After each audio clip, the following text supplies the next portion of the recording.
하나님 앞에서 그 은혜 받은 몇 가지 일 중에 하나의 9.11 사태에 대해서 이야기를 시작하면서 재정의 얘기를 시작하고자 합니다. 여러분 잘 아시다시피 9.11 사태는 바로 세계무역센터, 저희 본부가 있던 그 세계무역센터가 무너졌던 그러한 날이었습니다. 참 지금도 생각할 때 그 세계무역센터에서 일어났던 일들은 참으로 저한테도 중요한 동기를 제공해 주었습니다. 사실 그 전날부터 9월 11일 전주가 되는 해부터 금요일 날 그 전주 수요 목요일 전부 다 저로서는 뉴욕에서 너무나 바쁜 나날을 보냈었습니다.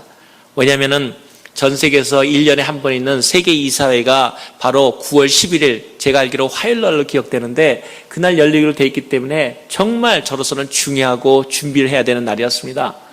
금요일 날 밤에 맨하탄 그 허드슨강 주변에서 저희가 파티를 하면서 그 세계무역센터를 바라보니까 정말 아름답게 불치장을 해놔서 제 마음속에 다시 그런 생각했습니다. 아, 정말 이렇게 큰 빌딩을 질 수 있다는 건 얼마나 자랑인가. 그래서 제가 그 주일날 예배를 드리고 다시 이제 화요일날 월요일 일을 준비한 다음에 화요일날 새벽에 이제 뉴욕에 가서 그 중요한 회의를 하기로 9.11 그 날을 준비하고 있었습니다.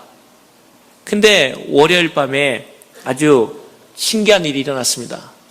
갑자기 저희 아내가 그 월요일날 9월 10일 월요일 밤이었던 걸 기억하는데 갑자기 경련을 일으키기 시작했어요. 그런데 경련에서 막 몸을 떨고 막 어떻게 불안해하고 그래서 제가 저희 아내 보고 왜 그러냐 그랬더니 이유를 모르겠다고 그러더라고요. 그래서 제가 저희 아내가 몸도 평상시에 그렇게 강한 편은 아니기 때문에 제가 가만히 원인을 식생활에서 뭐가 잘못됐나 잠을 못 잤는가 그것도 아니라 그러고 다 체크했는데 암만 체크해도 이유가 없는데 단 한 가지를 발견해냈습니다. 그것은 혹시 자기가 그날 커피를 2잔을 마셨다는 거예요.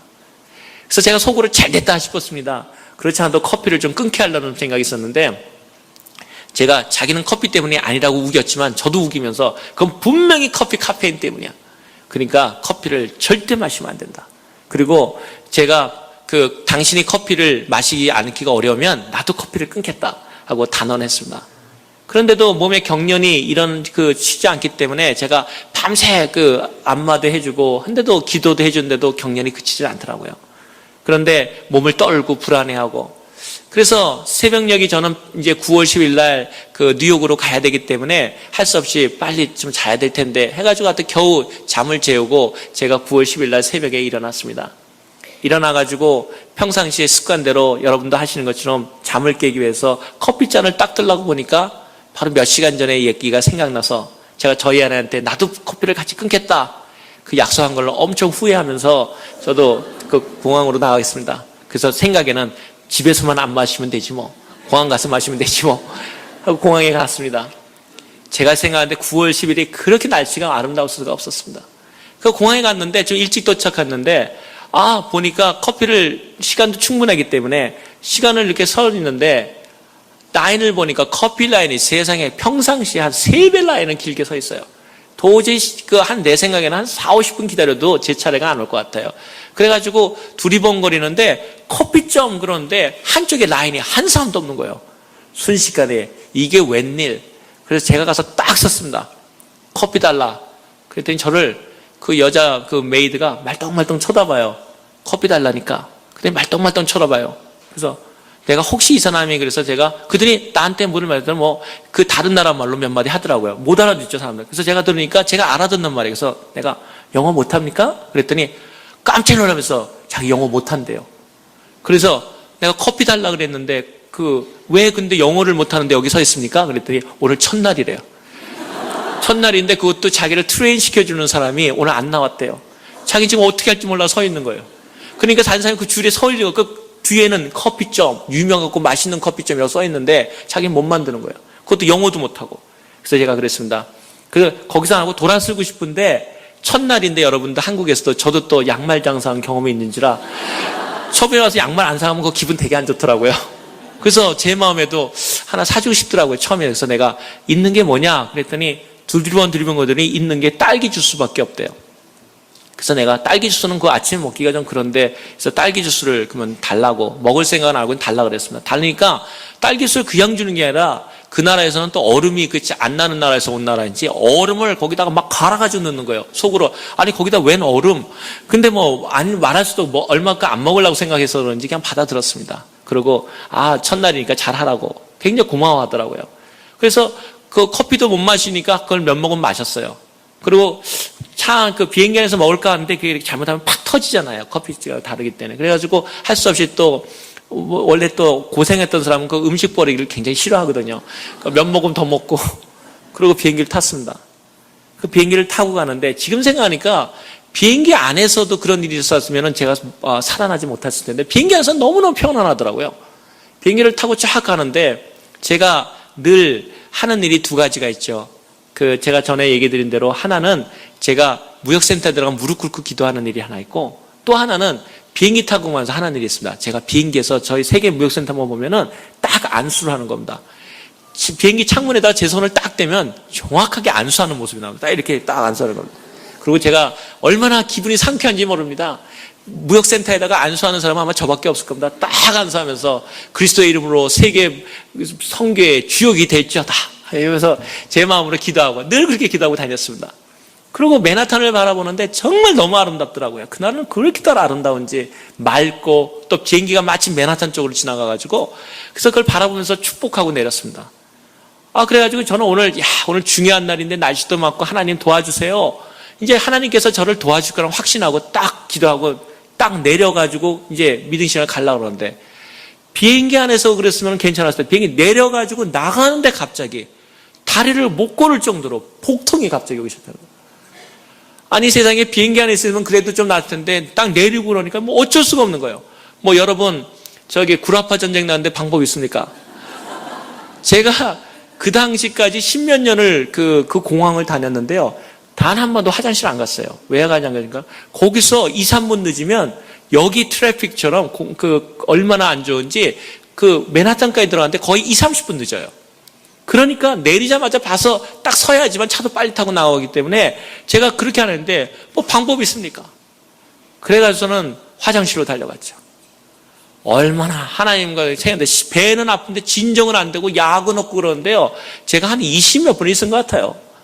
얼마나 그동안에 하나님께 짜증을 내고 화를 내는 주님 이럴 수가 있습니까? 하필 요때 하필 중요할 때 나보고 어떡하는 거 오늘 제일 중요한 해인데 이럴 수가 있습니까? 근데 배 아픈데 별 수 있습니까? 그래가지고 제가 앉아가지고 제 배에다 안수하고 속으로 안수했는데 효과도 없어요. 안수선이 왜 이렇게 효과가 없나 생각할 정도로 하고 주님 요새 능력이 빠지셨군요. 이러면서 계속 안수하는 방법이 없지 않습니까? 나왔습니다. 나와가지고 늦은 거 어떡합니까? 그래서 차를 타고 들어갔습니다. 시간을 보니까 9시 그때 저희 105층 저희 클럽이 105층에 있었거든요. 윈도우 온 더 월드라고 제일 꼭대기 저희 클럽인데 거기서 이사회를 여기서 아침 조찬을 하게 했는데 맞출 수가 없는 거예요. 정말 기가 막히더라고요. 얼마나 당황인지 여러분 상상도 못 하실 겁니다. 전 세계 무역부장 다 왔는데 제가 늦는다니 이게 말이 됩니까? 그래가서는 차를 들어가는데 방법 얼마나 진땀이 흐르더라고요. 그래가지고 맨하탄 거를 걸어가면서 하나님께 다시 기도하고 하나님 알아서 하십시오. 그러고서는 전화를 갖다가 이제 늦는다고 전화를 이제 하기 시작하는 거죠. 근데 하는데 제 스태프들이 저를 기다리라고 전부 이미 세계 무역센터 안으로 들어갔어요. 근데 제가 얘기하기를 저는 늦었으니까 빨리 몇 사람은 나가라. 어차피 오늘 그 일 먹고 딴 일 좀 해와라고 두 사람인가를 내보내고 한 사람은 연락이 계속 안 되더라고요. 그런데도 저는 또 그런 좀 치밀한 데가 있어가지고 집에까지 전화 걸어서 다시 그 와이프로 부인으로 하여금 전화 걸게 해서 다시 그 사람도 나가겠어요. 사실 그 세 사람이 다 살았어요. 그냥 있었으면 그 사람 다 죽었죠. 그런데 그 사람 중에 한 분이 한국 관계 사람이었는데 한국의 주간조선인가 거기서 단행본으로 자기를 살린 세계스타의 전화벨설이라는 책으로 해가지고 한국에 출판을 했다는 얘기를 나중에 들었습니다. 아무튼 그 세 사람을 불러낸 다음에 저는 계속해서 들어가는 거죠. 그러다가 이제 무역센터가 보이니까 더 심란해요. 그래가지고 전화를 걸었습니다. 너 늦는다고. 그랬더니 그때 당시에 수석부청장가 전화를 딱 받더니 갑자기 Fire, I gotta go 그러는 거예요. 불났다고, 나가야 된다고. 근데 그게 전에도 그런 훈련이 좀 있거든요. 깜짝 놀라지고 이렇게 쳐다보니까 저희 쪽 강 쪽으로 들어갈 때 보이지가 않는 거예요. 나중에 알고 보니까 탁 맞고 앞으로 빠져나가 버린 거예요. 그러니까 전혀 나타나진 않아요. 라디오 속에서도 아무 소리 없고 아무 일은 없는 줄 알고 계속 이제 갔었죠. 계속 저는 접근을 하는 겁니다. 근데 나중에 알고 보니까 그 첫 번째 비행기가 저는 방이 77층에 본부가 있고 그 총재님 방은 7701이고 그다음 수석부장 7702이고 저는 그때 당시 7777 번호 4개를 썼거든요. 그런데 방 회의를 갖다가 84층에서 거기서 하기로 했는데 나중에 알고 보니까 정확히 첫 번째 비행기가 저희 84층까지를 치고 나갔어요. 만약에 제가 그 화장실에 있는 시간을 늦지 않았으면 바로 그 시간에 바로 제가 고방에서 정확하게 죽었어요. 근데 저는 그때 들어갈 때는 그거를 보지 못했죠. 제가 뭐 비행기가 빠져나간지 모르잖아요. 그래서 계속해서 차를 글로 몰았습니다. 라디오에서도 아무 소리도 안 나오고. 그래가지고서는 제 차를 다 대놓고 그렇게 전부 사람들이 테러라고는 상상도 못했어요. 그리고 뭔지도 알 수도 없고. 딱 그래가지고 무역센터가 쌍둥이 빌딩 2개와 사실 전체 7개로 구성되어 있어요.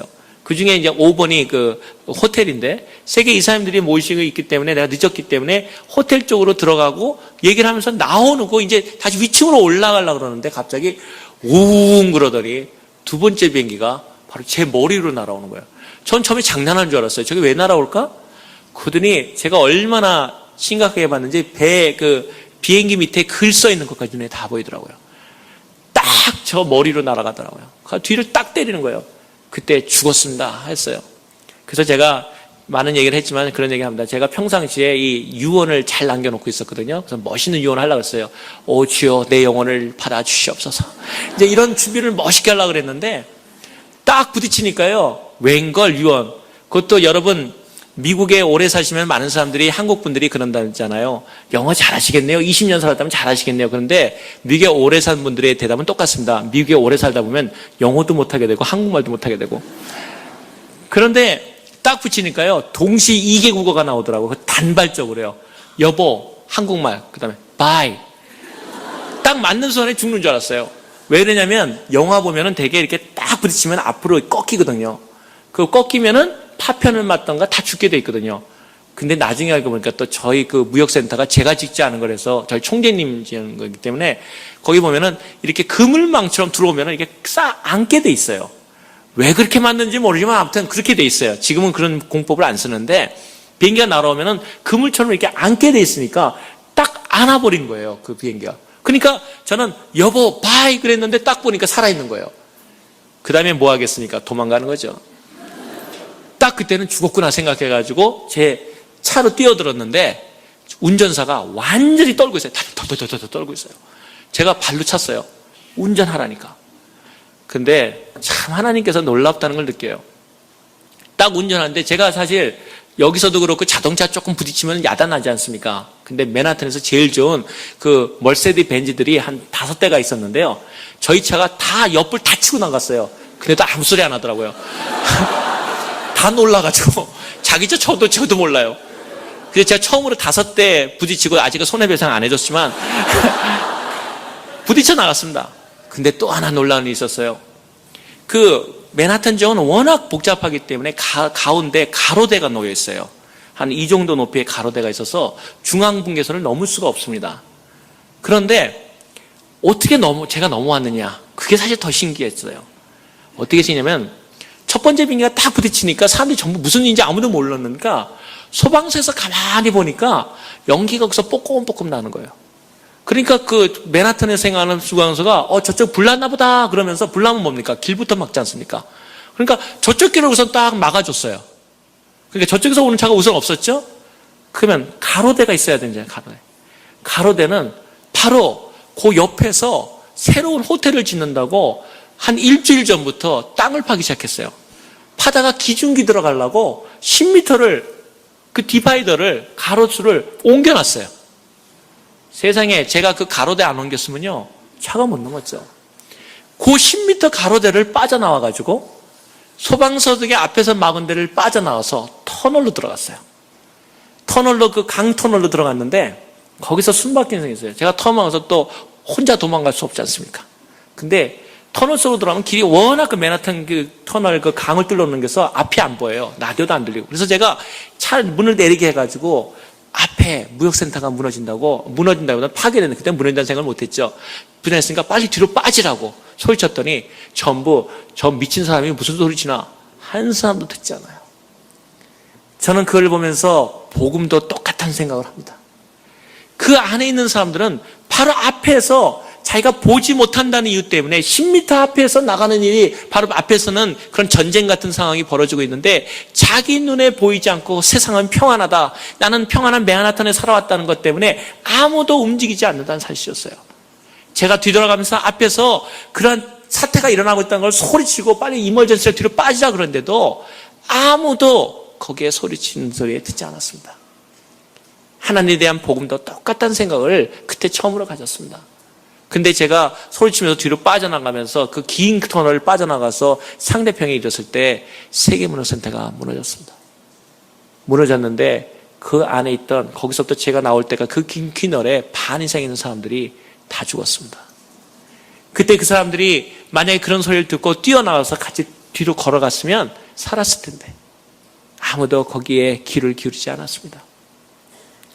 더군다나 우리가 복음의 소식을 모르다가 죽는 사람 똑같은 거는 더 마음 아픈 것은 그 당시에 저 전화를 받았던 헐브 위다라고 하는 수석부총재가 그 연세 드신 분이 있었는데 상대방 1번 빌딩, 저희가 1번 빌딩에 있고 그 2번 빌딩에 있는 자기 아들이 그 맨 60몇 층에 근무하고 있었어요. 근무하고 있었는데 첫째 비행기가 뻥 하니까 전부 모르다가 왜 저 소리가 나지 그러다가 가만히 구경하고 있는 거예요. 세상에 상대편 비행기가 지금 첫 번째 옆에 있는 바로 그 세계무역선을 쳤는데도 그렇게 둔하게 밖에서 불났나 하고 구경하고 있는 거예요. 이게 우리의 인생사하고 똑같다는 거예요. 하나님을 기다리지 못하는. 그런데 그 당시에 두 번째 비행기 그래서 했는데 두 번째 비행기가 이제 올 거는 생각도 못했죠. 그랬더니 어나운스먼트가 나온 거예요. 여러분 긴장하지 마시고 제자리에 편안히 계십시오. 2번 번에서 그런 얘기가 나왔어요.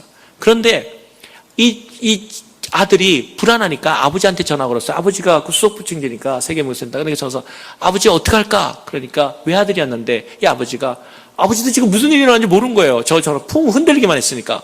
그러면서 하는 얘기가 기다려봐. 그 아들이 그때 움직였으면 나왔을 텐데 그 아들이 무너져 죽었습니다.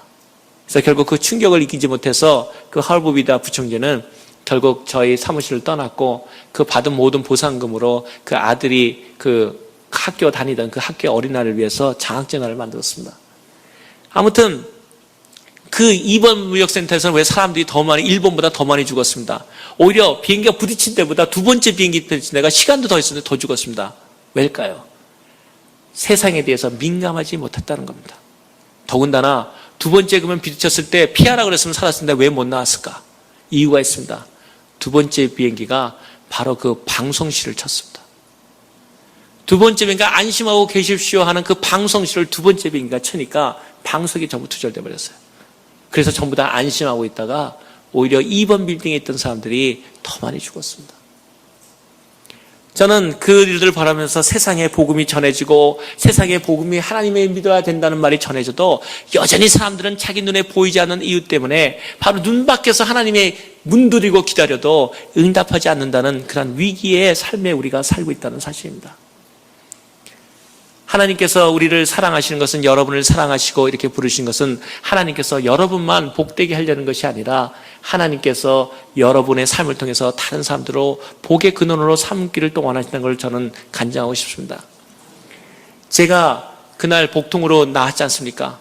근데 9시에 미팅을 어디서 했냐면은 아침 조찬을 아까 말한 대로 105층 하게 됐는데 제가 늦는다는 소식을 들으니까 거기 있던 15명의 세계이사들이 다 아침에 하기로 하지, 점심에 하기로 하지 하고서는 전부 다 내려오는데 내려오는 5분 후에 비행기가 때렸습니다. 그래서 15명이 다 살았습니다. 저는 지금 기억하기로 하나님께서는 우리 하나만을 위해서 관심 있는 것이 아니라 너희가 복의 근원이 되라. 너를 통해서 많은 사람들이 복을 받을 것이고 어떻게 생각하면 요셉의 성경에 나오는 요셉의 삶도 그렇지 않습니까? 요셉은 모략을 당하고 어떤 때는 감옥에 갇히고 어떤 때는 힘들었지만 그 사람에게 함께함으로써 그 주변에 있는 사람들이 형통케 됨으로써 하나님이 요셉과 함께 있음을 알았더라. 나는 여러분 우리 여기 젊은 청년들도 있고 또 사랑하는 믿음의 연배들도 있는 줄 압니다. 믿음의 선배 선진들께서 그런 믿음의 복음에 복의 근원이 되기를 정말 축복합니다. 그래서 저는 15명의 사람들이 살게 되고, 그래서 얼마 후에 저도 건지지만 그 뉴욕타임즈하고 기자회견할 때 제가 그 제목을 얘기하니까 그 기자가 참 아름다운 말을 썼어요. 하나님의 섭리에서 providential hand, 하나님의 섭리에서는 가끔은 인간이 이해할 수 없는 불편함으로 우리에게 기적을 가져다 준다.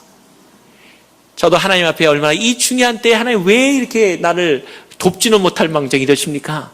그리고 얼마나 이것이 중요한 모임인지 하나님 모르십니까? 내가 이걸 위해서 얼마나 많이 오랫동안 기도해 왔는데 하고 원망을 하고 나왔지만, 나한테는 그러한 불평으로 해서 하나님께서는 응답하지 않은 것 같았지만 하나님께서는 그 사건을 통해서 나의 생명을 구줬고, 저뿐만 아니라 거기에 있는 동료들을 구해줬고, 그 사람들이 하나님께서 하나님의 기도의 사람들에게 함께 하신 것을 간증할 수 있으면 얼마나 놀라운 일입니까?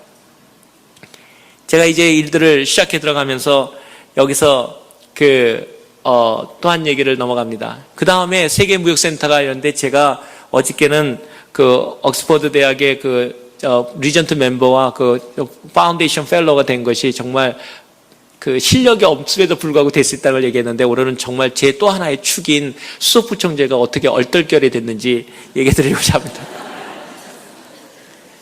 제가 수석부총재 되기는 정말 어려운 일이었습니다. 사람들이 저한테는, 제가 어느 정도로 어려웠냐면, 제가 우리 총재님이 정말 아버님 같은 분이기 때문에, 혹은 그 옆 사람들 통해서 계속해서 제가 언지를 좀 줬습니다.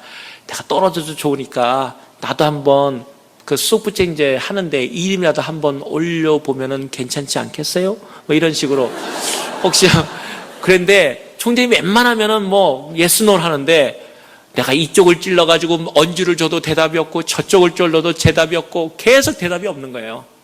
저는 정말 또 옛날에 하나님에 대한 마음이 생각나서 안 되면 돌면 되니까 여리고 설정도지 돌면 되니까 해보려고 했는데, 이 총재님은 전혀 그게 안 통하는 거예요. 속으로 세긴 세구나.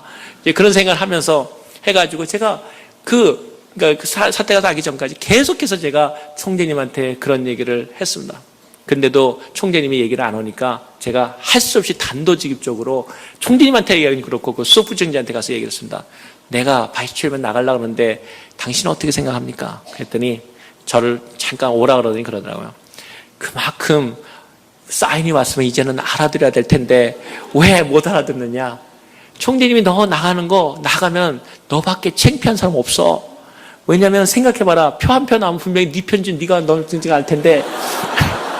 우리 상당히 솔직합니다. 또 제가 절 찍으랄 걸 잘 알더라고요. 제가 신념의 사람 이랬거든요. 그러니까 넌 분명히 너 찍을 건 아는데 너 한 표 나오면 얼마나 창피하냐. 다음에 정말 너 기회가 돼도 너 못 나갈 거야. 그러니까 총재님도 그걸 아니까 하지 마라. 더군다나 미국하고 유럽하고 무역은 거의 주동적인 싸움을 하거든요.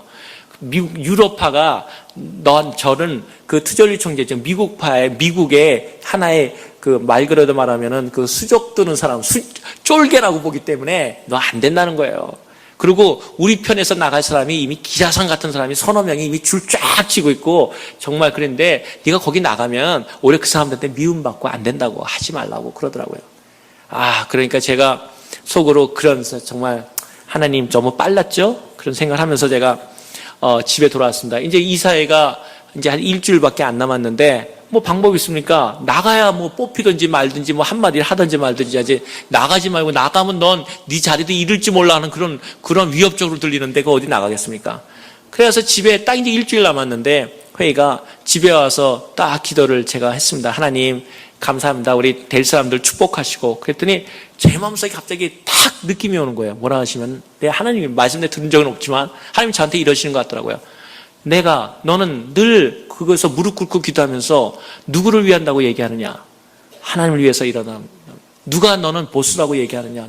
누가 너의 상관이냐? 하나님이라 그래서. 근데 내가 임명하겠다는데 기분 나쁘냐? 제 마음속에 딱 드는 거예요. 아니, 너는 날마다 보스를 내가 하나님 그러면서 내가 임명하겠다는데 너 기분 나쁜 일 있냐? 아니죠. 저는 아니죠. 그런 다음에 믿음이 팍 생기기 시작하더라고요. 기도하고 속으로 총재님을 내가 거역하는 건 아니지만 내 하나님 내 보스가 해보라고 했다는데 못할 이유가 뭐겠냐 하는 생각이 탁 들더라고요. 그때 또 여전히 생각나는 방법, 미국 들어올 때 내가 왜 미국에 갈 10가지 이유 쓴 생각이 탁 나더라고요. 그래가지고 밤새워가지고 내가 왜 수석부총재가 돼야 마땅한 그 퀄리피케이션을 정말 열심히 내가 기도하면서 만들었습니다. 그런 다음에 그걸 회의장에 가기 전에 약 이틀 전에, 그것도 너무 빨리면 또 혼날까봐 총재님이 이거 찢어버려 그러면 안 되니까 찢을 시간 없도록 비행기 날아갈 동안 잘못해 날아갔네요 하고 핑계는 좀 대야 될 거니까, 그래가지고 그거를 이틀 전에 보내고 회의에 갔었습니다. 그것이 헬리팩스, 그 캐나다에서 열렸었습니다. 하는데 그 전날에 딱 가니까 총재님들이 이렇게 보더니 너 이거 냈다며? 그래서 내가 한번 내봤는데 했더니 뭐 얘기는 안 하더라고요. 뭐 에이 그냥 어차피 뭐 쟤는 안 될 테니까 이렇게 얘기를 하는데, 딱 그날 밤에 몰렸는데 아니다 달라요. 이제 그 수석부총재를 뽑으면 그 사람이 총재가 될지도 모른다는 생각에 유럽 쪽에서도 벌써 팀이 쫙 모여 긴장 관계 흐르고 뭐 벌써 저쪽도 뭐 모여서 얘기하는 게 보이고, 저희도 또 아시아 쪽하고 미국은 좀 친하기 때문에 아시아 미국 쪽에서 얘기하고 이제 이런 관계가 있었어요. 이제 그날 이 회의가 열렸습니다. 세계 이사회가 딱 열렸는데 가만히 생각해 보니까 이제 밤새 신기한 일이 일어났어요. 어떤 일이냐면 저희 쪽에서는 이제 수석부총재 될 사람을 1번, 2번, 3번을 어느 정도 유명한 사람들을 뽑아놨어요. 저는 이름도 안 넣었더라고요. 저는 그래도 보냈는데, 그것도 보냈다고 좀 얘기해주면 어떻습니까? 이름도 안 나와 있더라고요. 그래도 뭐 가만히 있었습니다.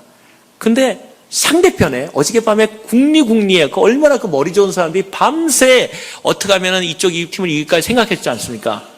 근데 밤새 있더니 저쪽에 네덜란드 분인데, 네덜란드 무역협회장인데 그분이 딱 일어나는 거예요. 올 것이 왔구나 딱 생각했습니다. 그분이 일어나더니 뭐라면 기상천외한 얘기를 하는 겁니다. 전 처음에 귀를 의심했어요. 이제 청구를 해야 되는데 우리 편 쫙 우리 나갈 사람 기다리고 있고 이제 자기는 누가 나올까 기다리고 있는데, 그분이 딱 일어나더니, 네덜란드 협회장이 딱 일어나더니 제가 생각하기로 그동안에 많은 시야를 봐왔는데 제가 데이비 영어에 대한 데이빌리가 굉장히 성실하고 그 젊은 세대로서 적합하다고 생각한다. 이번에 무역센터도 무너졌을 때도 그러한 일들이 있었는데 우리가 나는 데이빌리를 추천한다. 그러고 앉는 거예요. 순간 저 사람이 왜 그럴까? 나중에 안 일인데 이 유럽팀이 밤새 서로 논의를 해보는데 하다가는 서로가 승산이 누가 있을지를 가늠하기 어렵다는 거예요. 서로 붙였다가 지면은 정말 그야말로 망신살이 뻗치고, 그렇다고 확신 있는 싸움을 하면 이기겠는데 50대 50의 확률이라는 거죠. 그러니까 밤새 고민한 그 영리하고 머리 좋은 사람들이 방법을 하나 딱 생각하는 거예요. 이번에는 허접한 사람 하나 뽑자.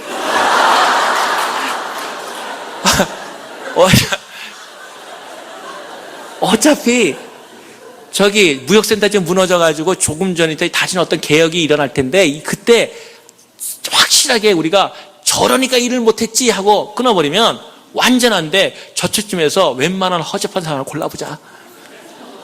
그 세 사람을 보니까 쟁쟁하단 말이에요. 보니까 바로 그 전날 이틀 전에 마침 자기네들이 요구하는 대로 편지가 딱 왔는데 바이스 체어맨 되겠다고 딱 와 있단 말이에요. 전부 만장일치로 그 사람들이 고3 뽑자. 그래서 딱 한 거예요. 그러니까 그 사람 딱 보니까 우리는 그걸 전혀 모르죠. 그건 나중에 한 얘기죠. 그러니까 옆에 있는 우리 팀에서는 깜짝 놀란 거예요. 우리는 지금 1번, 2번, 3번 줄 쫙 서 있는데, 그러니까 이 사람이 생각할 때 뭐라고 생각하냐면은 거기서 나가가지고 내가 하겠다 이렇게 말하기가 없는 거예요. 그럼 우리가 분열된 것처럼 보니까. 그러니까 그래서 거기서 이제 나는 그래서 어떻게 되나 보고 있는 거죠, 저는. 그러니까 전부 얘기하기를 비밀투표를 하거든요. 근데 말은 그렇게 했는데 비밀투표의 장점이 뭡니까? 해놓고 뒤에 가서 다른 사람 찍으면 누가 뭐 뭐라 그럽니까? 그럼 뭐 어떻게 합니까? 결과는 다르게 나오면 저만 망신살 뻗치는 거죠. 뽑혀놓고 표는 또 한 표 나올 테니까. 이 걱정이, 전 투표하면 반드시 지거든요. 제가 이길 수가 없거든요. 그래가지고 이거는 웬 또 저 어려운 처지 생각이 들었습니다. 근데 딱 그렇게 나오니까 저희 쪽 총재님이 딱 한 말씀 하시는 거예요. 뭐냐면 이쪽에서 한마디로 그 대부된 사람이 한마디 했으니까 저희도 한마디 받아야 될 거 아닙니까? 지금 우리 1, 2, 3번은 그래 나가려고 딱 생각하고 있는데 총재님이 딱 일어나니 아주 좋은 의견이다. 그러면서 하신 얘기가, 투표는 좋은 의견까지는 아직까지 저한테 좋은 생각은 아니에요. 왜냐하면 투표로 가면 지니까 하시는 말씀, 그 다음에 무역센터가 무너졌는데 이제 전 세계에 우리 단결된 모습을 보여줘야 된다. 그런데 단결된 모습을 보여줄 때는 우리가 뭐 몇 표 나왔다 몇 표 이거보다도 이번에는 WTC 역사상 우리가 전체로 추대해보는 게 어떠냐. 그러니까 투표를 하지 않고 손 들고 하자 이 말이에요. 그러니까 세상 나오려고 온 사람이 거기서 제 앞에서 아니 저 비밀 투표합시다 이럴 수 있습니까? 울며 그잡기로 뭐 그러든지. 그래가지고요 이쪽 유럽 쪽에서 다 찬성합니다 손 드니까 저쪽에 있는 또 미국 팀들이 할 수 없이 다 찬성한다 손 들어가지고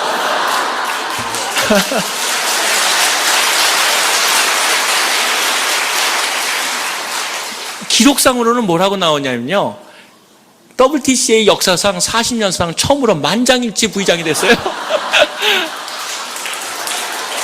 저는 그래가지고 그 회의 끝난 다음에 표정 관리하느라고 엄청 힘들었습니다. 그러고 제가 바이스 체어맨이 됐어요. 그래가지고 정말 제가 고개 숙이라고 또 정말 저를 타깃하니까 그래가지고 하나님께 참 영광을 돌렸죠. 근데 진짜 중요한 건 2년 후였어요. 스위스 회의였는데 스위스 자기네 다 계산을 해놓고 있거든요. 스위스에는 유럽이기 때문에 그때 이제 가려고 저를. 그러니까 저는 뭐 딱 당하는 거죠. 방법이 있으니까 기도하고 들어갔죠. 가가지고 이사들이 있는데 제가 얘기했습니다. 왜냐면 이제 제가 이사를 계속하게 되면 이제 제가 몇 번 이사하면 제가 이제 완전 후계자로 부서지는 거거든요. 저를 끊어내야지 이제 끊어야 돼. 이제 용도 폐기를 해야 되는데 제가 스위스에 가서 딱 보니까 표를 세어보니까 우리 아시아 표가 없어요. 더군다나 미국도 없고 이거는 유럽에서 회의를 하니까 유럽에 있는 사람들이 다 왔을 거 아니에요. 표가 이미 게임이 끝났더라고요. 그래서 제가 이거는 사람 힘으로 안 되겠구나 생각하고 제가 기도한 다음에 크리스찬은 당당해야 되지 않는다고 말씀드렸지 않습니까? 제가 그 이사들한테 발언 요청을 했습니다. 그러고서는 제가 나가니까 그러더라고요. 원래 그냥 넘어갈 수가 있는데 유럽 이사에서 딱 제안을 하더라고요. 제 신임을 묻겠다고. 원래 그게 어젠다에도 회의록에도 없었어요. 근데 2년 됐으니까 제 신임을 묻겠다 이거예요. 즉 이제 못 안하겠다 이거죠. 공식적으로. 그러면은 뭐 제가 화도 낼 수 있지만 그런 게 안 했습니다. 하나님의 사람은 당당해야 된다고 생각합니다. 그래서 제가 좋습니다. 제 신임 투표 합시다. 비밀 투표 들어가는 겁니다. 그리고 표를 계산하니까 저희 총리님도 그동안 2년 동안 수고했다고 미리 이임 인사를 하더라고요. 잘했다고. 그래서 저도 뭐 최선 다했습니다. 그런데 제가 발언을 하나 하겠습니다. 그러고선 제가 발언을 했습니다. 저는 지금까지 WTC에는 리더십이 언제나 카리스마 리더십이었습니다. 우리 총재님이 카리스마가 있거든요. 근데 여러분 보시다시피 데이비드는 카리스마로 오지 않았습니다. 나는 내가 배운 것은 servant, 섬기는 것이 무엇인가를 배운 사람입니다. 나는 여러분한테 군림하기 위해서 바이스체어가 되거나 총재가 되기를 원치 않습니다. 내가 원하는 것은 여러분 가운데 쇠원을 어떻게 더 섬기고 그리고 내가 하는 일을 통해서 새로운 세대가 젊은 세대가 어떻게 할 수 있는가를 여러분에게 보여주길 원합니다. 그리고 이러한 일에서 내가 어떤 일을 하는 것에서 실수한 것은 있을지 몰라도 나는 최선을 다했습니다. 그리고 나는 가능성이 있다는 걸 믿고 앞으로도 그렇게 해나갈 거기 때문에 만약 여러분이 정말 거기에 대해서 미래를 믿는다면 저를 지원해 주십시오 하고 내려왔습니다. 투표를 했습니다. 신기하게 제가 이겼습니다.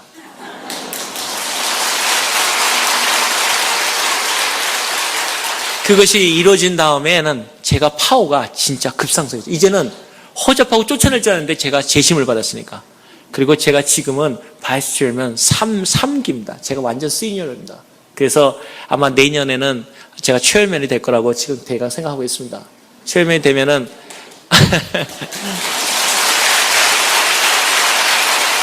하나님께 영광 돌리고 제가 생각하는 것은 실력으로 되는 것이 아니라 제가 지금도 제 마음속에 그를 기억합니다. 하나님께서 내가 시키게 했다는데 네가 뭐 기분 나쁘냐 거기에 응답 안 했으면 저는 지금 계속해서 그 자리에 있었을 거 아닙니까? 중요한 사실은 하나님 앞에 전심으로 기도하고 그분이 누구인가를 확인해 드리는 겁니다. 하나님이 정말 내 하나님인가? 우리 여러분 그 많은 소재에 그런 얘기를 많이 하지 않습니까? 비가 안 와가지고 가뭄이 되니까 목사님들하고 모든 분들이 다 기도를 해가지고 이제 철야를 하고 하나님 비 내려달라고 나가는데 이제 나가보니까 아직 하늘이 쨍쨍하다는 거죠. 근데 어린아이가 우산을 들고 가니까 목사님이 화를 내면서 왜 우산 들고 오냐고. 그러니까 아이가 아빠가 기도했는데 비가 오지 않느냐고. 여러분, 우리가 기도하고 우리 기도를 믿지 않는다면 하나님께서는 거기에 대해서 응답하지 않는다고 생각합니다. 여러분이 젊을 때 꿈을 갖고 그 하나님을 이끌어 나가면 하나님께서 여러분을 어떤 방법으로도 쓰신다고 믿습니다.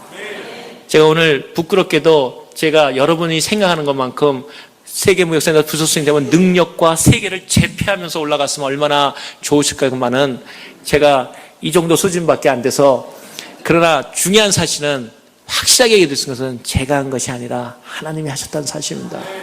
나는 그것이 내 마음에 너무나 감격스럽고, 나같이 부족한 사람을 하나님께서 그러한 방법을 통해서 나와 대화하시고 말씀하시고 도와주신 하나님을 너무나 사랑합니다. 그 하나님이 내 자리를 내가나래도 저는 당장에 내려갈 수 있고, 저는 하나님께 기도하는 것이 있습니다. 총재 자리를 원하는 것이 아니라 하나님의 사람으로서 하나님의 일을 할 수 없다면 주님, 나는 원치 않습니다. 제 진심이고 하나님이 제 마음을 아십니다. 제가 원하는 것은 하나님의 사람으로서 무역을 통한 세계 그 선교를 원하는 것이지, 내가 어떠한 다른 목적으로 가는 것이 아니길 하나님께서 아시기 때문입니다.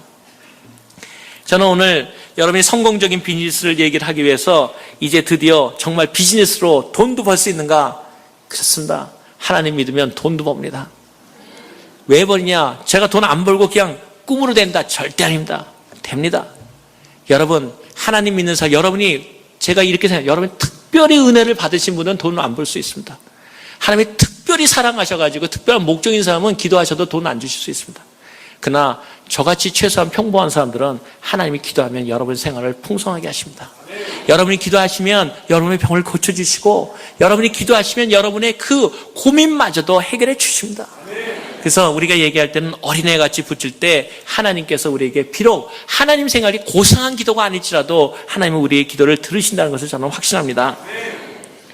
저는 비즈니스를 얘기하면서 참 마음속에 지금도 생각하는, 여러분 캘리포니아에서 계시기 때문에, 캘리포니아에 일어난 일이기 때문에 제가 실명은 거론하지 않겠습니다. 제가 힘들고 어려울 때 저 같이 일했던 세크터리라고 하긴 뭐하고, 저 같이 일했던 제 일을 돕고 있는 그 여자 클럭이라고 할 수도 있고요. 있었는데 같이 고생을 했는데 어느 날 저한테 딱 오더니 하는 얘기가 있었습니다. 여러분 혹시 기억하시는 분도 있을 거라서 제가 그러는데, 캘리포니아사상 최고의 복권이 당첨됐습니다. 2,800만 달러. 2,800만 달러를 일하는 여자가, 저 같이 일했던, 바로 저하고 세크터리 일했던 분이 그걸 받았습니다. 기분은 엄청 안 좋더라고요.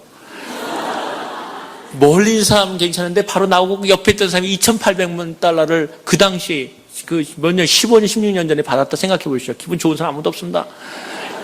근데 놀라운 건요, 그분이 그 번호를 꿈속에서 다 봤는데 거기는 예수 믿는 데가 아니고 정말 혼합종교라고 생각합니다. 그러고 나서 그 집안이 5년인가에 풍지박산이 났습니다. 여러분, 하나님께서는 공짜 돈을 좋아하지 않으십니다. 하나님 앞에서 우리가 꿈속에서 번쩍 나가서 복권을 주신다면 이 세상에서 복음도 마찬가지로 하나님이 지금 꿈 앞에서 확 나타나시고 공중에 한번 싹 뜨시면 다 예수 믿습니다.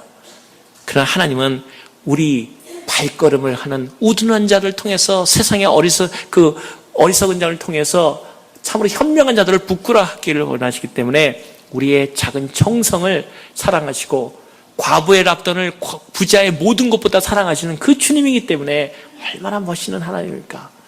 과부의 랍돈을 더 사랑하시는 주님, 그 하나님 앞에 우리가 서 있습니다. 사실 복권이 그분이 된 다음에 저도 복권이 됐습니다. 60만 불 됐습니다. 제가 어느 날 딱 이렇게 하고 있는데 하는데 제가 자는데 저희 아내가 막 깨우는 거예요. 여보. 제가 얼마나 고생할 때입니까? 딱 그래, 여보, 복권 당선됐다는 거예요.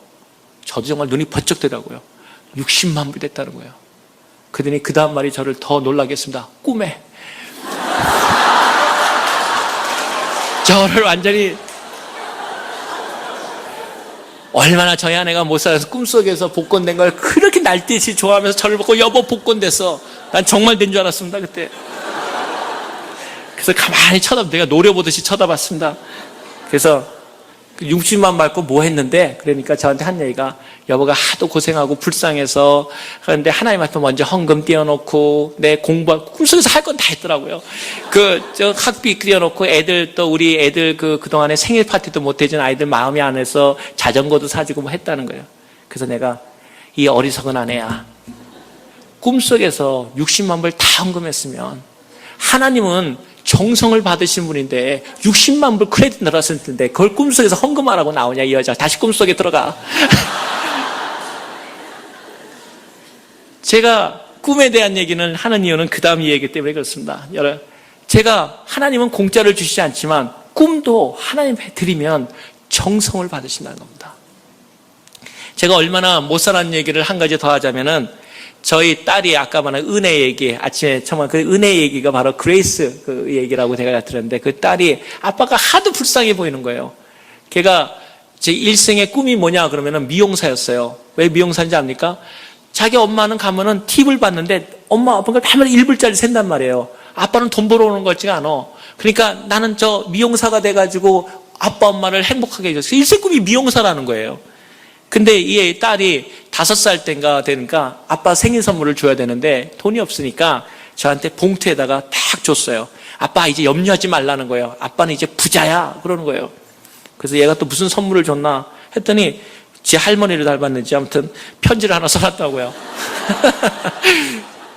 그래서 그 편지를 딱 열어보니까 그림을 그렸어요. 막 그려놨는데 그냥 그 돈 그림을 그려놓고요. 딱 이렇게 써놨어요. $1 million. 근데 그 밑에 더 웃겨요. 딱 뭐라냐면 내가 돈은 절대로 가짜 돈 만들지 않는다 이런 거 알거든. 그러니까 뭐냐, Bank of Grace. 딱 그레이스 은행에서 말하는 100만 불짜리. 그리고 아빠 걱정하지 말라는 거예요.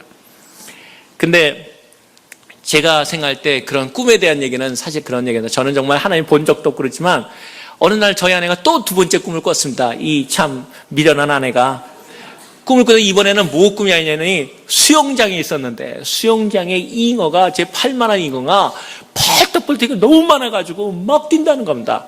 이건 분명히 돈이 아니면은 우리가 많이 선교를 많이 한다는 꿈이라는 겁니다. 그래서 제가 그랬더니 거기다 두 번째 단서가 더 재밌어요.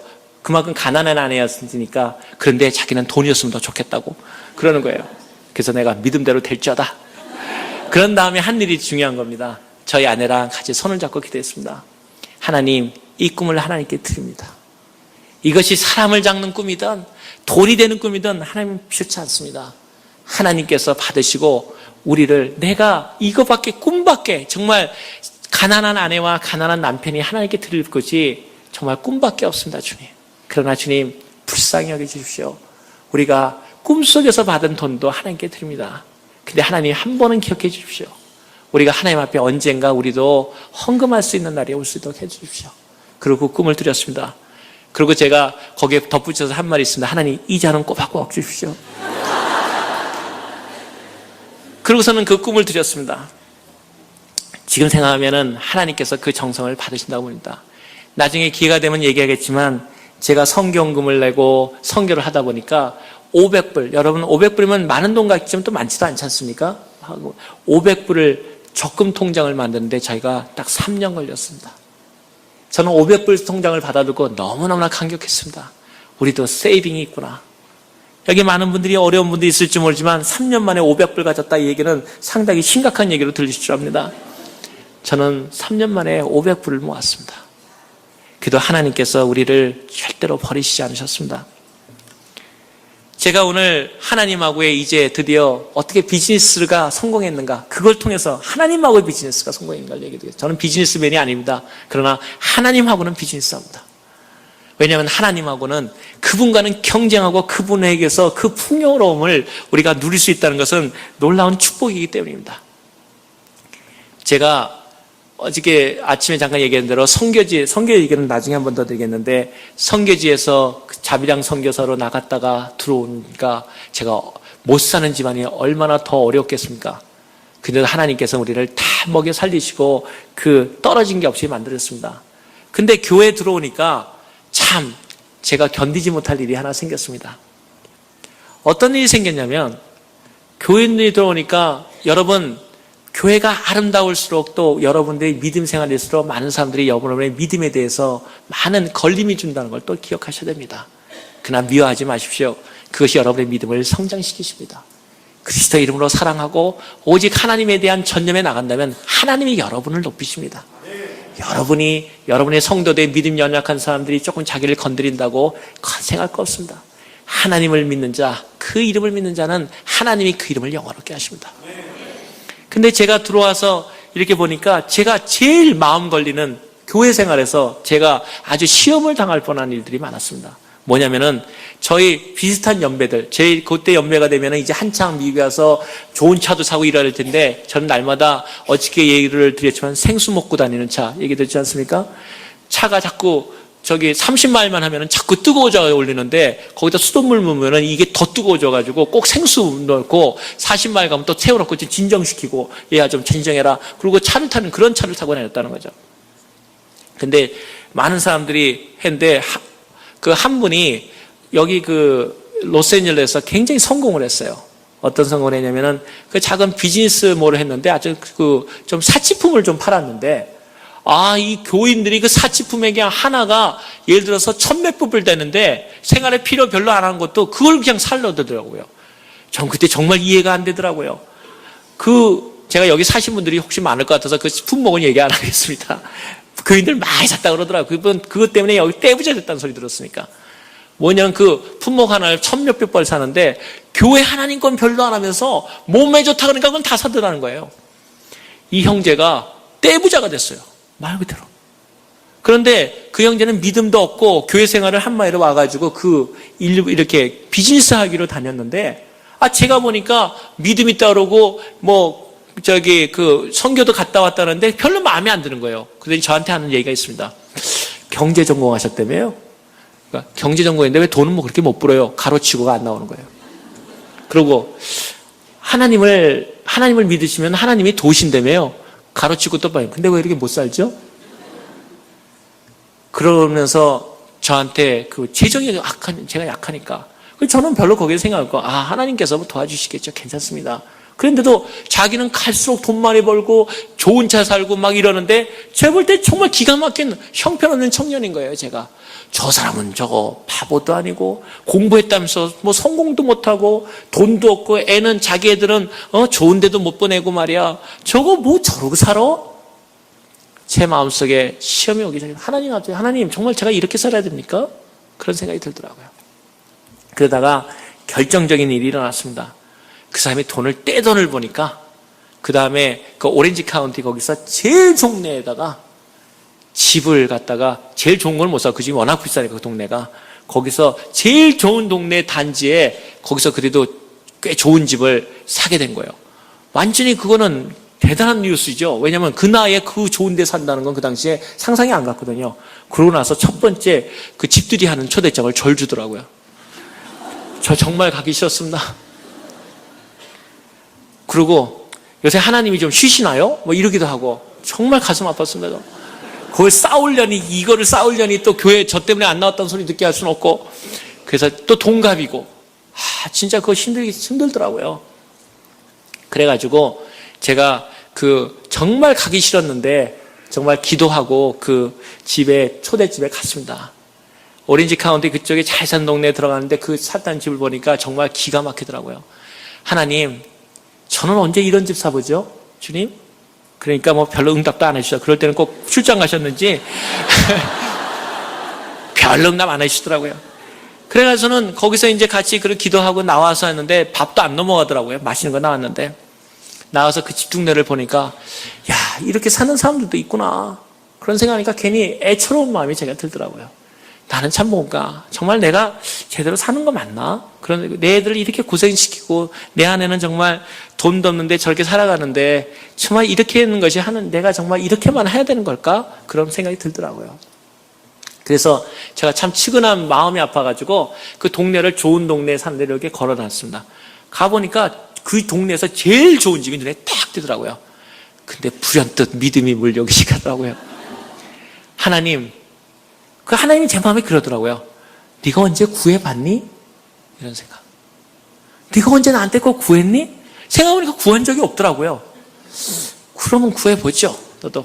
그래가지고서는요, 딱 봐가지고 그 단지 비싼 동지에서 제일 좋은 집을 딱 찍었어요. 하나님, 저 집 주십시오. 왜 그랬냐면은, 그러다가 안 되면 괜찮잖아요. 위로가 되잖아요. 웬만한 집 안 되면 얼마나 시험 들겠어요, 제가. 그런 다음에 그 달밤이었는 걸 기억하는데, 그날부터 거기다 돌았어요. 그리고 하나님 앞에 딱 도는 겁니다. 그 첫날 돌고 가가지고 할 때는 확실하게 되니까 믿음이 오다 안 되니까 그 집에다가 안수부터 딱 해놓고, 그러니까 우리 말하면 침 찍어 놓는 거죠. 그리고 하나님 찍었습니다. 그러고서는 마음속에 40일 동안을 돌자는 생각이 딱 들는 거예요. 그래서 회사 오기 전에 집 바퀴 한 바퀴 돌고, 또 가게 한 바퀴 돌고, 그 사람 기분 다 엄청 나빴을 거예요. 그런데 가까이는 접근하기가 어렵더라고요. 왜냐면 시큐리티가 좋은 동네니까, 막 시큐리티가 있으니까 혹시 또 내가 잡힐까, 도둑놈 잡히면 그거 망신살 아닙니까? 그래서 멀리 눈치 보면서 이렇게 돌아다녔습니다.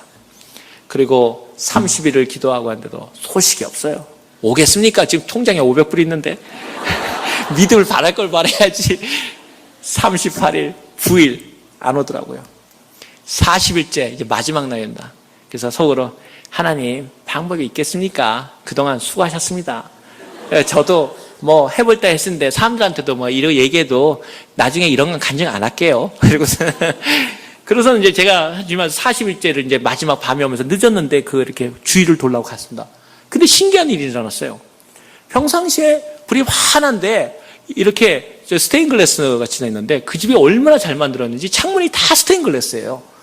그런데 이렇게 주변에 있는데 불이 이렇게 어두컴어두컴 꺼져 있더라고요. 원래는 거기 제가 아까 말했는데 시큐리티 때문에 잘 접근 안 하는데 불현듯 마지막 날이니까 뭐 걸려봤자 오늘밖에 더 걸리겠나. 그래서 불현듯 조심 다가가기 시작해서 궁금증이 돼서 왜 저 불이 꺼져 있을까? 가서 문을 이렇게 열어보니까 그 잡으면 큰일 나지 않습니까? 그 스테인글라스가 있는데 이렇게 보니까 별 이상은 없는데 그 위에 있는 이렇게 팬 돌아가는 게 땅에 하나가 떨어져 있더라고요. 거의 이상하다. 그래서 아무튼 뭐 이상하든 뭐 끝나고 그냥 왔어요. 40일 기도는 끝났지 않습니까? 그런 다음에 괜히 말할 수 없는 궁금증이 저를 사로잡더라고요, 밤새. 왜 떨어졌지? 그게? 아니, 왜 불이 꺼져 있지? 그래가지고 저는 40일째, 그 다음날 가가지고 제가 가보니까 좀 이상해가지고 그 옆집 문을 두드렸어요. 역시 문은 두드려야 열리더라고요. 두드니까 미국 사람이 딱 나오더니 왜 그러냐 그러더니 실례하게 묻는데 이 옆집이 혹시 사람이 왜 지금 안 보이냐? 이상한 질문 아닙니까? 나를 한번 출떠보더니 또 여자들은 또 옆에 얘기하기 좋아하지 않습니까? 미국 여자도 역시 다르지 않더라고요. 근질근질 했던 것 같아, 자기 생각에. 그러더니 옆집 이혼했어. 그러니까 처음에 그 미국 여자가. 그래서 얘기하지 않은 얘기도 다 하는 거예요. 뭐라고 하냐면 둘이 너무너무나 잘 사는 집이었는데 둘이 찌꾸찌꾸 해가지고 둘이 소송 가가지고 그래가지고 저 집이 요새 폴클로즈 당했다는 거예요. 그래서 제가 둘이 버쩍 뜨더라고요. 그 당시에 여기 지금 한창 그때 캘리포니아 경기가 한번 올라갔다가 땅에 한번 저기 곤두박질 한 적이 있었어요. 여러분 혹시 여기 오래 사시는 분들 기억할 텐데. 그리고 다시 또 부동산이 올라가는. 근데 제일 떨어졌을 때 얘기예요. 그러니까 그때는 집을 살 수가 없던 거고 제일 떨어질 텐데 폴클로즈 됐다는 거예요. 그래서 제가 그렇습니까? 그러고서는 뭐 그렇습니까까지는 그거고 좀 흥미진진하기 시작했어요.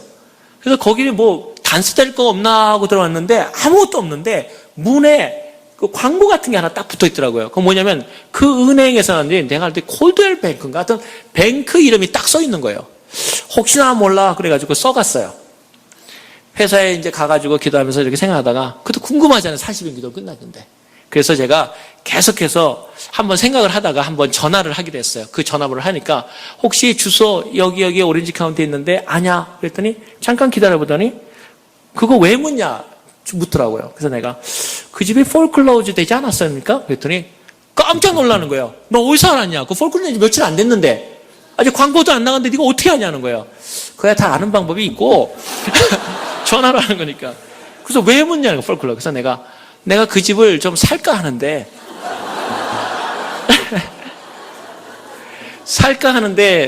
그래서 내가 물어보는 거라. 그랬더니 가만히 있더니 저보고 이제 제가 안마 해도 이제 그때 악센트가 들리잖아요. 그러니까 이게 동양계 같이나 외국인을 봤는지 그 집이 얼마나 비싼지 아냐고 그러더라고. 가격을 아냐고 그러더라고. 그래서 내가 가격은 나는 정당한 가격을 준다고. 그러니까 우선 내가 폴클로즈의 가격을 좀 그걸 사고 싶다고. 그랬더니 저보고 그러면은 자기 그 보스 그 담당자가 올 테니까 전화를 다시 하라고 그러더라고요. 그래서 길이 열렸어요. 그 다음에 다시 전화를 제가 다시 했거든요. 전화도 안 해주더라고요. 제가 전화를 했어요. 했더니 전화를 받더라고요. 아, 그러냐고. 그래서 그 가격이, 근데 우선 자기 만나려면 대가 가격이 얼마인지는 당신이 아냐고 나 묻더라고요. 근데 이 크리스찬은 당당해라 그랬지 않습니까? 그리고 그 사람 가격이 중요한 게 아니라 내 가격이 중요한 거예요. 그래서 내가 생각하는 가격을 딱 얘기했어요. 그랬더니 순식간에 정막이 흐르더라고요. 그랬더니 전화가 말 그대로요. 아무 소리 안 하고 딱 끊었더라고요. 난 정말 이 사람이 그냥 전화 잘못 끊어진 줄 알았어요. 또 걸었거든요. 그랬더니 세크레터리 봤더니 장난하지 말라는. 잘못 말하면은 자기네 거기 비즈니스 시장이니까 그런 소리 하지 말고 확실하게 시리어스 너희 브로커를 통하던가. 브로커도 제가 왜 브로커 씁니까? 돈도 없는데. 그러니까 브로커가 저한테 물어볼 거 아닙니까? 뭐 얼마 내고. 그러니까 제가 안 하고 전화 건 거 아니에요. 그러니까 하지 말고 브로커 통해서 하라고 그러더라고요. 그래서 제가 다시 전화를 했습니다. 내가 사겠다는 사람이 만나서 얘기를 해야 될 거 아니냐. 그랬더니 그러면은 자기네가 가격이 얼마 정도는 얘기하는데 이 정도는 줘야지 되지 않느냐 그러더라고요. 그래서 내가 시중 가격이 얼마냐 물고 한번 한번 트라이 해보겠다. 그러니까 내 가격에서 한번 올려보겠다 그랬더니 그 가격은 얘기하지 말라고 그러고 전화가 또 끊어졌어요. 그 다음에는 믿음이 안 오더라고요. 왜냐하면 제가 말한 거에 한 3배인가 4배 가격이었어요. 그래서 이건 안 되겠다. 그리고 하나님께서 하나님 다시 수고하셨습니다 생각하고 저는 이제 사실 잊어버렸어요. 한 일주일간은 마음은 좀 괴로웠지만 내가 언제 한 것만으로 재미로 그래도 미국 체제를 좀 알아봤다. 그걸로 이제 만족하고 일주일 끊었는데 일주일에 따로하고 제 메시지가 남아있어요. 콜드웰 뱅크에서 전화를 해달라고. 그래서 웬디야 또 욕하려고 전화하는 것도 아니겠고 그래서 전화를 했습니다. 그랬더니 그 담당 세크리티가 봤더니 그 담당자를 바꿔주는 거예요. 웬일이야? 그랬더니 그 사람이 저를 보더니 저보고 한 얘가 너 이거 정말 사고 싶은 마음이 있냐? 얼마는 말하고 사고 싶은 마음이 있냐? 그러는 거예요. 그래서 그렇다. 그러니까 너 첫마디가 very lucky man이래요. 그러더니 자기하고 하면은 자기가 바쁘니까 뭐 요강을 얘기하겠대요. 뭐냐면 자기가 지금 폴클로저 내놓기도 그렇지만은 자기네가 몰기지가 아까 말한데 이혼하게 되니까 막 몰기지를 빼간 거예요. 몰기지가 4개가 걸려 있대요. 근데 자기 몰기지는 너는 어떻게 기가 막히게 첫 번째 몰기지 자기한테 전화를 건 거래요. 그러니까 자기로 봐서는 솔직히 말하면 자기네 돈에서 더 받고 얼마 받으면은 자기네는 그 이익을 충분히 1차 몰기지, 1차 론 담당자니까 그것만 하면 자기는 상관없다는 거예요. 그러니까 그거 낸다면은 한번 하고 그다음에 자기네가 시중 가격에 최소한 3분의 2는 내면은 자기네 회사도 돈을 벌어야 되니까 3분의 2 정도면 한번 해볼 마음은 있다 그러더라고요. 그래서 제가 그랬습니다. 나 돈 없으면 3분의 1, 5분의 1, 뭐 가슴만 하면 3분의 1 안 되고. 그래서 이젠 내가 하겠죠. 말씀은 참 고맙다. 그런데 사실 나는 돈이 있다 없다를 떠나가지고 내가 생각하는 가격이 한 건 아니다. 내 가격이 얼마냐? 그거는 말해주기 힘들고 하여튼 당신이 나하고 말하는 가격은 아니다. 그래서 감사하다. 저는 이미 안 된다는 생각을 해서 그런 거죠. 돈이 없으니까. 그러고 끊었습니다. 그리고 얘가 또 끝났어요. 이틀 후에 또 전화가 왔어요. 이번 메시지가 이번에는 그 사무실로 와달라는 거예요. 또 왜 와달라고 그러냐. 참 바쁜 사람을 자꾸 와라. 그래서 그도 갔습니다. 제가 가니까 그 사람이 막 그 사무실에 그때 여기 어딘가 얘기하는데 막 어지럽게 막 이렇게 옮기는 모습이 보여요. 그랬더니 저를 들어오라고 그러더라고요. 그 버스가 그랬더니 네가 그 사람이냐 그랬더니 너도 참 재밌는 사람이다. 그러면서 내가 그 아시아인 같은 액센트는 들었는데 하여튼 너는 운 좋고 뭐 저를 막 그러더라고요. 그래서 뭐 하여튼 본론으로 들어가자. 그랬더니요 저한테 그러더라고요. 저를 딱 앉히더니 정말 얼마 낼래? 그래서 내가 그건 나한테 자꾸 묻지 말고 몰기지가 얼마가 나는 크리스찬은 내 마음속에 있기 때문에 너한테 손해보게 하고 싶진 않다. 난 상당히 페어라는 사람이기 때문에 당신의 론이 얼마냐를 얘기하라. 그랬더니 얼마래요. 근데 그거는 가격이 아니래요. 그래서 내가 정확하게 나는 두 말 하고 싶지 않다. 한 말 하겠다. 당신이 갖고 있는 론에다가 수고 많이 했으니까 이자 붙인 거. 그거는 내가 물 능력이 해보겠다. 그렇지만 그 나머지 돈은 3분의 1 가격인 4분의 1 가격 나는 못한다. 그랬더니 저를 가만히 쳐다보더니 정말 그밖에 못 내겠네요. 그래서 나는 있는 거 없다는 사람은 안 한다. 난 정말 그것이 정당한 가격으로 생각한다. 그게 얼마나 황당한 얘기입니까? 집가격에 4분의 1 줬는데, 그 몰기지에 이자만 하고 자기는, 그러더니 자기도 그 사람이 참 재밌는 사람이에요. 근데 하나님께서 마음 움직였죠. 저한테 그러더라고요. 자기한테 재밌는 일이 생겼다는 거예요. 내가 전화한 후, 그 사람 참 솔직하더라고요. 전화한 후에 자기가 다른 뱅커에서 스카웃 됐대요.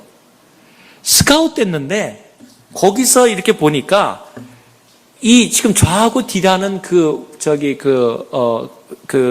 집은 워낙 누구든지 간에 팔 수 있는 그 좋은 케이스이기 때문에 만약에 그거를 안 팔고 처리를 안 하고 하면 자기는 자기 경력상에 아주 마이너스가 된다는 거예요. 그러니까 자기는 이제 근데 그 스카우트 당하는 것을 빨리 안 돼 일주일 내로 움직여야 되는데 이거를 시장에 내놓고 뭐 하는 시간을 하다 보면 자기가 떠난 다음에 이것은 미결제가 되기 때문에 자기 커리어에 문제가 있다는 거예요. 자기도 솔직하게 얘기하니까 그러니까 너는 운이 대박 좋다는 거예요. 그러면서 내가 일주일 만에만 안 넣었어도 너 이거 안 넘긴다는 거예요. 근데 너희가 지금까지 행한 거라든가 얘기한 것이나 이런 거 했을 때 괜히 너한테 믿음이 갔다는 거예요. 어차피 자기 떠날 회사에 돈 주고 싶지도 않다는 거예요. 뭐 기분 나빴는지 뭐 그러더라고요. 저는 뭐 좋죠 뭐. 그래서 거기서 논란이 일어난 거죠. 그 사람이 시장에 내놓을 수 없는 시간이고 몰기지만 해주고 이자만 주기로 했다. 그래서 가격이 결정된 거예요. 그 다음에 그러다가 그러면은 한 가지 조건이 있는데 일주일 내에 이것을 다 셋틀다운 해야 된다 이거예요. 제 통장에 얼마 있다고요? 500. 셋틀다운 할 수 있겠습니까? 그래서 제가 딱 있으니까 저한테 그러더라고요. 다음 회에 얼마 할 거냐? 그래서 내가 통장에 돈이 있는데 사실 돈이 많지 않다. 그랬더니 얼마 있냐 그래서 내가 그냥 미니멈은 갖고 있다. 그래서 저한테 그러더라고요. 그러면 얼마 다운페이는 할 거냐? 그래서 제가 다운페이는 못한다. 그 얘기했습니다. 그랬더니 이 사람이 저를 쫙 째려보면서 너 지금 너 한국 사람 얘기를 했으니까 한국에 얘기하는 친구한테 빌려야 되지 않느냐 그러더라고요. 그래서 내가 일 좋은 게는 팔아서 다음날 팔아도 너 몇 배 났는데 그래서 내가 크리스찬은 돈 빌리지 않는다. 난 솔직하게 얘기했습니다. 그리고 돈 끄는 거 절대 안 한다. 나는 다른 사람에게 팔아라. 나는 그런 거 원치 않는다. 그랬거든요. 그랬더니 가지 말고 기다리래요. 그러면은 내가 너한테 마지막으로 해주겠다. 자기도 어차피 가야 돼. 이제 서로가 이제 얘기가 된 거예요. 서로가 다 내놓고 다 내놨으니까 저한테 얘기를 그러면 일주일 내에 끝내야 되니까 그러면은 은행에서 100% 논을 하게 하겠대요. 그러면서 100% 은행을 너의 그 은행에서 얘기하라 그러더라고요. 그래서 제가 나 은행 돈 안 된다. 그래서 왜 안 되냐? 500불인데 어느 돈을 해주겠습니까? 그래서 제가 그 사람한테 그랬습니다. 방법이 있는데 방법 아주 쉬운 방법이 있다고 내가 제안해 줬어요. 그것도 방법 길을 어린 양을 인도해 줘야 되지 않습니까? 그래서 뭐 어떤 방법이냐 저한테 물어보더라고요. 그래서 내가 당신 은행이 내주면 된다. 그러면 당신 은행이 갖고 그 담보도 그렇게 큰 너 집 그렇게 좋다 그러는데 담보 잡고 얼마 좋냐? 그리고 꽤 그 집도 남아 있는데 그렇게 하자. 그랬더니 자기가 정말 내가 정말 안 하려고 그랬는데 방법이 없다. 그래서 자기가 해주기로 결정했습니다. 근데 거기서 끝난 게 아니라고요. 론을 그래서 쓰라 그러는데 제가 이렇게 전부 쓰니까 이렇게 보더니 소득 얼마 크리스찬도 거짓말 안 하지 않습니까? 소득이 너 보더니 너 이거 장난하냐? 이거 론 안 나온다는 거예요. 그러더니요 가서니 저한테 이렇게 갖다 주는데 자기가 급하니까 막 해오더라고요. 보니까 제 소득이 한 5배 올라가 있고 통장은 없는데 5개가 불어나 있고 제가 거부가 돼 있어요. 그래서 저보고 쌓일만 하네요. 그럼 끝난대요. 그래서 제가 그랬습니다. 너 이거 나 아니야. 나는 이거 내가 분명히 해야 돼. 이 집 안 사도 저는 안 한다고 그랬습니다. 그리고 내가 하는 대로 해달라고 그랬어요. 그랬더니 나보고 다 이렇게 하는 거래요. 그리고 다른 데가 다 이렇게 하는 거래요. 그래서 내가 그러면 당신은 그 사람 하라고. 난 가겠다고 했더니 가지 말고 기다리라는 거예요. 그 다음엔요 재밌는 일이 일어났습니다. 하나님은 저는 소파에 앉아가지고요 드링크를 갖다 주더라고요. 그 사람이 가가지고요 막 고쳐와요. 제가 말하는 고쳐와서 이거 맞냐? 그러면 내가 보고 커피 마시다가 틀렸어. 그러면 가가지고 또 막 고친다. 또 가져오면 제가 또 보고 이거 마음에 안 들어. 이거 wrong information 고치라고. 또 처음 가가지고 끄르고 가가서 또 막 고쳐와요. 그래가지고 저는 거기 가만히 앉아가지고요 사인 딱 하고요 집을 얻었는데 그 집을 사러 들어가니까 사람들이 전부 다 저보고요 돈을 갖다가 은행에 감춰놨다가 샀다고요. 저희 집이 얼마나 좋았는지 수영장이 있는데 수영장에 자쿠지가 2개가 딱 달려 있고요. 수영장에 폭포가 있어요. 바에 누르면 폭포가 팡팡 돌고요. 저희 집이 얼마나 좋았는지 아까 꿈속에 뭔 그 물고기 사는 집 같았는데 그 주변에 있는 교회들이요. 저희 집에 와서 다 세례받았어요. 왜냐면 폭포가 있으니까. 거기다 가서 폭포 받고 그 다음에 자쿠지니까 자쿠지에서 들고 저는 그게 얼마나 감사한지 몰라요. 그래서 저희 집 개방해가지고 폭포수에서 세례받은 사람들 엄청 많아요. 사진도 많이 찍었고. 근데 오늘 여기가 많은데 오늘 집 얘기만 하면 끝내려고 그럽니다. 근데 집을 그렇게 해놨는데 그래서 오늘 집 없는 사람은 집 없는 걱정 절대 하지 마세요. 하나님께 주십니다. 그런데 집값이 그때부터 거꾸로 올라가기 시작하는 거예요. 캘리포니아 집들이. 집에 올라가니까요. 괜히 자다가도 웃음이 나오고 교회만 가면은 괜히 누구 만나도 식사하셨어요? 내가 그렇게 부자 된 줄 몰랐어요. 막 뛰는 거예요. 막 뛰는 거. 전 정말 행복했어요. 야, 주님, 멋있는 주님. 정말 하나님은 재정 축복한다는 얘기만 하면 이런 게 축복이구나. 하나님은 정말 화끈하셔. 그래가지고서는 그 큰 단지에서 저희 집이 제일 좋았어요. 그러니 사람들이 전부 제가 돈 있다고 안 받겠어요? 이름이 뭐 이기돈이고 하니까 전부 돈 있다고 받겠죠. 제가 그래가지고는 너무너무나 정말 은혜스럽게 다녔어요. 그러다가 지금부터 한 9년 됐군요. 9년, 10년 전에 제가 워싱턴으로 이제 뉴욕으로 발령이 나게 됐어요. 가서 이제 집을 팔게 됐는데 그때는 캘리포니아 집이 제일 올라갔을 때예요. 아, 얼마나 좋습니까? 거기다가 또 더 감사한 거는 워싱턴인가 그때까지 거긴 또 집값이 제일 떨어져 있을 때예요. 저는 하나님은 역시 더블로 주시는구나. 누르고 흔들어 감사했습니다. 집을 팔았습니다. 얼마나 제가 부자였겠습니까? 저는 정말 하나님 찬양. 근데 제가 결혼 잘못한 거 후회한 2번째 얘기. 아까 선교 가자 그랬을 때 제가 결혼 후회했거든요. 이 여자 잘못 만났어. 내가 잘 살다가 선교지로 가자고 하는 이 여자. 2번째, 우리 아내가 참 얌전한데 그렇게 결정타를 저한테 먹일 때가 있어요. 2번째 돈을 이제 딱 찾고 세틀다운하고 들어왔는데 저희 아내가 딱 들어왔더니 형제님 그러는 거예요. 전 이 얘기 나오면 질리는 거거든요. 형제님 나오면 이건 진짜 하나님 얘기하자 이 말이거든요. 저도 같이 앉아서 자매님. 네.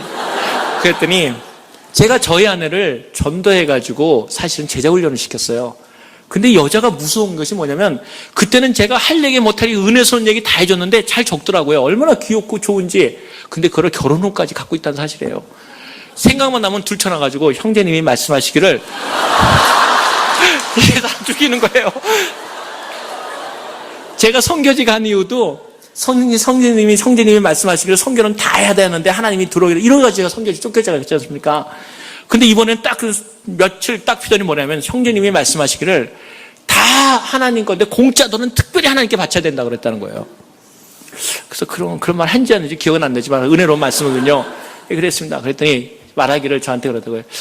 저는 집안에서 이 집안일을 잘 못하거든요. 저한테 말하기를 형제님이 이 집안을 위해서 못 박으신 일이 있으십니까?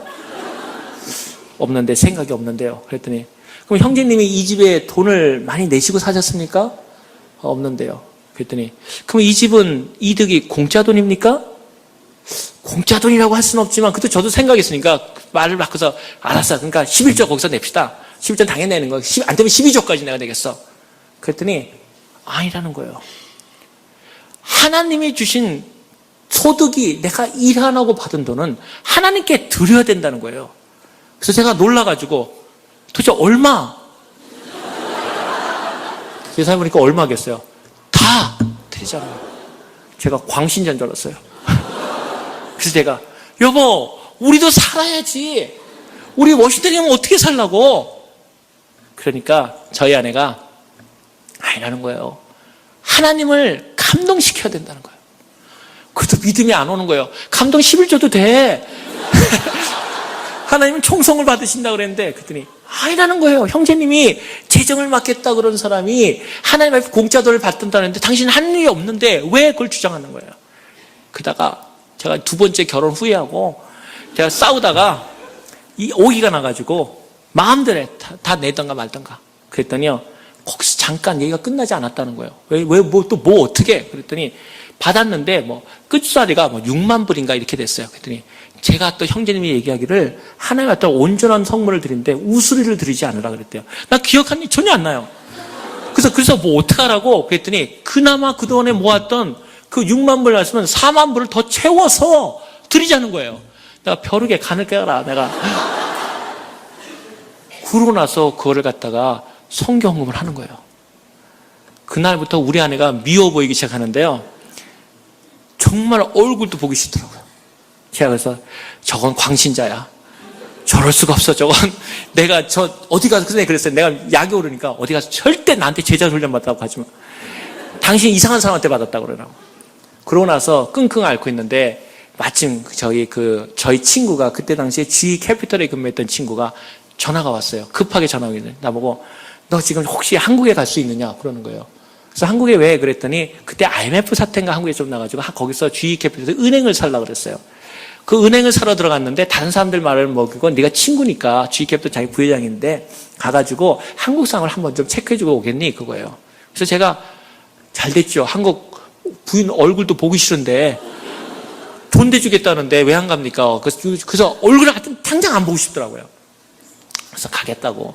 그래서 갔어요. 일주일인가 있다가 왔는데 가서 뭘 했겠어요. 뭐니까 아무것도 없고 그냥 보고 악수하고 그래 잘 있네요. 그러고 왔어요. 그래서 왔는데 계속 우리 아내가 보기 싫었죠. 그리고 다시 일주일이 지났는데 다시 제 친구 그 G캐피털 부회장한테서 전화가 왔어요. 잠깐 보자. 그래서 봤어요. 봤더니 한국에 가서 수고가 많았다. 속으로 제가 한 일도 없는데 근데 네가 갔다 와서 일이 해결됐다는 거예요. 굳이 내가 아니라 그럴 일도 없어서 그랬다. 그랬죠? 그랬더니 수고했기 때문에 우리 룰에 따라서 그 수고비를 주겠다고 그러면서 주더라고요. 그래서 나는 항공료 받고 수고비 나오고 당연히 주잖아요. 그래서 받았어요. 받고서는 그러나 보다.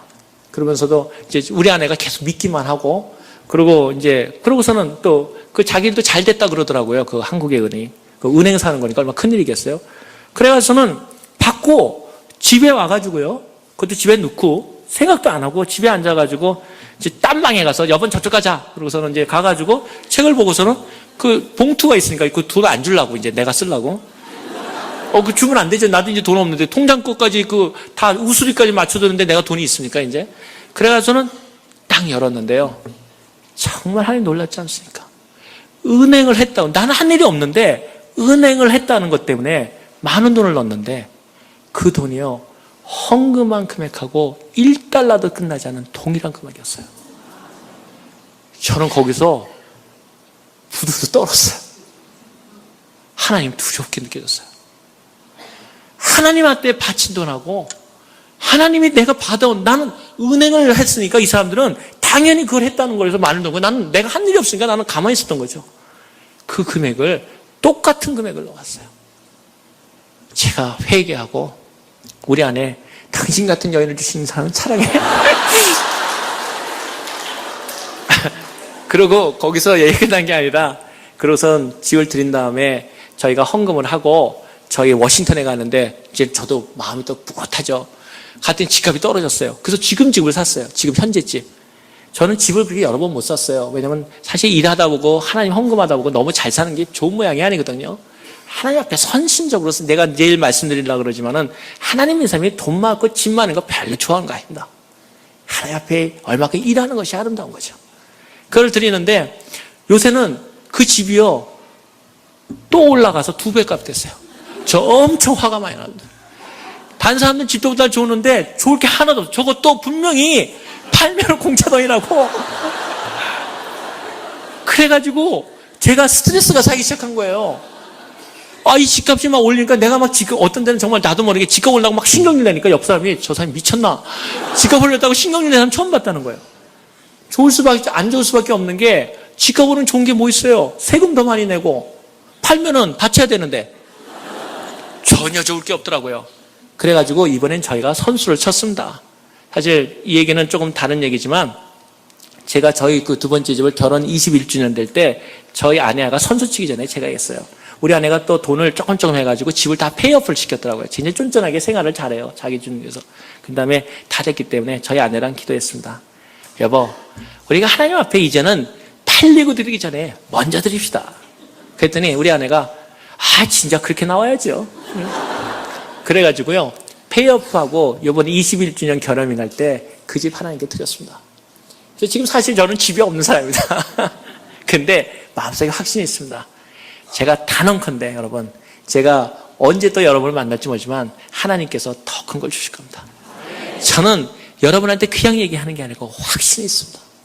하나님을 도전하라. 근데 오늘의 끝 얘기는 거기서 끝난 게 아니라 그 일을 하고 있을 때 어느 날 그로부터 제가 워싱턴에 간 지 2년째인가 3년째로 기억하는데 저한테서 한 소포를 받았습니다. 그 소포를 받았는데 아주 조잡한 그 갱지라고 하는 거기에 있는데 이름 모르는 데서 왔어요. 중국에서. 이게 도대체 뭔가. 그래서 찢어보니까 어린아이가 이렇게 소녀가 기도하고 있는 그 알루미늄으로 만든 그 노란 게 있었고 편지가 정말 조잡한 글로 그 아주 나쁜 종지에 써 있었어요. 그 내용이 저를 감격하게 만들었습니다. 거기 내용이 이렇게 써 있었어요. 이름 모를 선생에게. 그 무슨 얘기였냐면 자기가 탈북자였는데 그 당시에 탈북을 해가지고 그 많은 선교단체를 숨어 들어갔는데도 그 당시에 살 수가 없었대요. 근데 한 농장이 있었는데 그 농장은 오래전부터 농장이 있더니 그 농장에 들어가서 거기서 예수 그리스도를 믿고 자기가 거기서 일하게 되고 자기 생명을 살았다는 거예요. 그런데 보니까 미국 선교사도 있고 그러는데 너무너무나 고마워서 어느 단체에서나 이 땅을 갖다 이렇게 미리 이렇게 그 탈북자들을 위해서 준비했습니까? 그러니까 원래 얘기를 안 해주는데 자기가 하도 감사해서 자꾸 물으니까 거기는 담당자가 이렇게 얘기해 주래요. 어떤 미국에 있는 한 가정이 자기의 집을 팔아서 참 하나님께 감사합니다. 그 금액을 그 땅을 줬다. 그래서 그 돈으로 이 땅을 샀다. 그래서 그 탈북자가 글을 쓰기를 뭐라냐면 이름 모르는 선생님 감사합니다. 당신이 나를 살렸습니다. 그래서 저희가 그 바친 돈이 바로 그 탈북자를 위한 농장을 위해 사줬었어요. 저는 그걸 바라보면서 놀라우신 하나님. 우리가 하나님 앞에 감격할 수밖에 없는 하나님. 나는 그때 그렇게 내가 주신 것만으로 감사하고 집 날린 줄 알고 그랬는데 그것이 수많은 사람들의 생명을 살린 데 쓰였다는 사실이죠. 그거를 받았을 때 제가 두 번째 집을 못 바치겠습니까?